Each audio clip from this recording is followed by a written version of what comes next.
ಗಂಡಸರಿಗೆ ಗೊತ್ತಿರದ ಹೆಂಗಸರ ಕೆಲವೊಂದು ಗುಟ್ಟುಗಳು. ಹೆಂಗಸರು ಅಷ್ಟು ಸುಲಭವಾಗಿ ಯಾರನ್ನು ಕೂಡ ಮನಸಾರೆ ಪ್ರೀತಿಸುವುದಿಲ್ಲ. ಒಂದು ವೇಳೆ ಹಾಗೆ ಪ್ರೀತಿಸಿದರೂ ಕೂಡ ಆಕೆ ನಿಮ್ಮನ್ನು ಅಷ್ಟು ಸುಲಭವಾಗಿ ಬಿಟ್ಟುಕೊಡುವುದಿಲ್ಲ. ಹೆಂಗಸರು ತುಂಬಾ ದುಃಖದಲ್ಲಿ ಇದ್ದಾಗ ಕಣ್ಣೀರು ಸುರಿಸಲು ಬಯಸುತ್ತಾರೆ, ಅಥವಾ ತನ್ನ ಪ್ರಿಯತಮನ ಹೆಗಲ ಮೇಲೆ ತಲೆ ಇಟ್ಟು ಅಳಬೇಕೆಂದು ಬಯಸುತ್ತಾರೆ. ಹೆಂಗಸರು ಎಲ್ಲದಕ್ಕಿಂತ ಹೆಚ್ಚು ಅವರ ಕುಟುಂಬಕ್ಕೆ ಹೆಚ್ಚು ಪ್ರಾಮುಖ್ಯತೆ ಕೊಡುತ್ತಾರೆ. ದುಃಖದಲ್ಲಿದ್ದಾಗ ಅವಳಿಗೆ ಒಂಟಿತನವಲ್ಲ, ಬದಲಿಗೆ ಯಾರಾದರೂ ಅವಳನ್ನು ಸಂತೈಸಬೇಕೆಂದು ಬಯಸುತ್ತಾಳೆ. ಅವರು ಯಾರು ಅವಳನ್ನು ಇಗ್ನೋರ್ ಮಾಡುತ್ತಾರೋ ಅವರ ಮೇಲೆ ಹೆಚ್ಚು ಆಸಕ್ತಿ ಹೊಂದಿರುತ್ತಾಳೆ. ಅವರು ಅವರಿಗಿಂತ ಬೇರೆ ಹೆಂಗಸರು ಚಂದವಾಗಿ ಕಾಣುವುದನ್ನು ಸೂಕ್ಷ್ಮವಾಗಿ ಗಮನಿಸುತ್ತಾರೆ. ಹೆಚ್ಚು ತಾಳ್ಮೆಯನ್ನು ಹೊಂದಿರುವ ಹೆಂಗಸು ಎಂದಿಗೂ ಹಣಕ್ಕಾಗಿ ಒಬ್ಬ ಹುಡುಗನನ್ನು ಪ್ರೀತಿಸುವುದಿಲ್ಲ.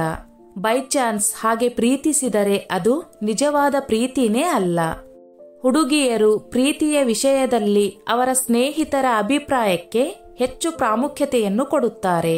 ಮಹಿಳೆಯು ನೀವು ಹೇಳುವ ನಿಮ್ಮ ಸಿಲ್ಲಿ ಜೋಕ್ಸ್ಗೆ ನಗುತ್ತಾಳೆ ಎಂದರೆ ಅವಳಿಗೆ ನಿಮ್ಮ ಮೇಲೆ ಪ್ರೀತಿ ಇದೆ ಎಂದರ್ಥ. ಹುಡುಗಿಯರು ಹುಡುಗರಿಗಿಂತ ಹೆಚ್ಚಾಗಿ ಮಾತನಾಡುತ್ತಾರೆ. ಒಬ್ಬ ಹೆಂಗಸು ಬೇರೆ ಹೆಂಗಸಿನ ಜೊತೆ ಅಷ್ಟು ಸುಲಭವಾಗಿ ಗೆಳೆತನ ಬೆಳೆಸುವುದಿಲ್ಲ. ಒಂದು ರಿಸರ್ಚ್ ಪ್ರಕಾರ ಹೆಂಗಸರೇ ಹೆಂಗಸಿನ ಶತ್ರು ಆಗಿರುತ್ತಾರೆ. ಹೆಂಗಸರು ತುಂಬಾ ಬಟ್ಟೆಗಳಿದ್ದರೂ ಸಹ ತನ್ನ ಹತ್ತಿರ ಹಾಕಿಕೊಳ್ಳಲು ಬಟ್ಟೆ ಇಲ್ಲವೆಂದು ಕೊರಗುತ್ತಾರೆ. ಹುಡುಗಿಯರು ಅವರ ಮುಂದೆ ಬೇರೆ ಹುಡುಗಿಯನ್ನು ಹೊಗಳಿದರೆ ಇಷ್ಟಪಡುವುದಿಲ್ಲ. ಒಬ್ಬ ಮಹಿಳೆ ನಿಮಗೆ ನಿಜ ಹೇಳಿ ಎಂದು ಕೇಳಿದರೆ ಅವಳಿಗೆ ಆಗಲೇ ವಿಷಯ ತಿಳಿದಿದೆ ಎಂದರ್ಥ. ಅವರು ಗಡ್ಡ ಮೀಸೆ ಇರುವ ಗಂಡಸರನ್ನು ಹೆಚ್ಚು ಇಷ್ಟಪಡುತ್ತಾರೆ. ಹೆಂಗಸರು ಶಾಪಿಂಗ್ ಮಾಡುವಾಗ ಹುಡುಗರಿಗಿಂತ ಹೆಚ್ಚು ಸಮಯ ತೆಗೆದುಕೊಳ್ಳುತ್ತಾರೆ. ಒಂದು ವೇಳೆ ಪತ್ನಿಯು ತನ್ನ ಪತಿ ಇತರ ಮಹಿಳೆಯರೊಂದಿಗೆ ಮಾತನಾಡುವುದನ್ನು ಕಂಡರೆ ಆಕೆಯ ಹೊಟ್ಟೆಯಲ್ಲಿ ಕಡ್ಡಾಯವಾಗಿ ಅಸೂಹೆ ಎದುರಾಗಿಯೇ ಆಗುತ್ತದೆ. ಔತಣ, ಮದುವೆ ಅಥವಾ ಇನ್ಯಾವುದೋ ಶುಭ ಕಾರ್ಯಕ್ಕೆ ಹೊರಟಾಗ ಮಹಿಳೆಯರು ಸಾಮಾನ್ಯವಾಗಿ ಹೆಚ್ಚಿನ ಸಮಯವನ್ನು ತೆಗೆದುಕೊಳ್ಳುತ್ತಾರೆ. ವ್ಯಕ್ತಿ ಹೇಗೆ ಕಾಣಿಸಿಕೊಳ್ಳುತ್ತಾನೆ ಎಂಬುದನ್ನು ಇತರರು, ವಿಶೇಷವಾಗಿ ಮಹಿಳೆಯರು ಗಮನಿಸುತ್ತಾರೆ.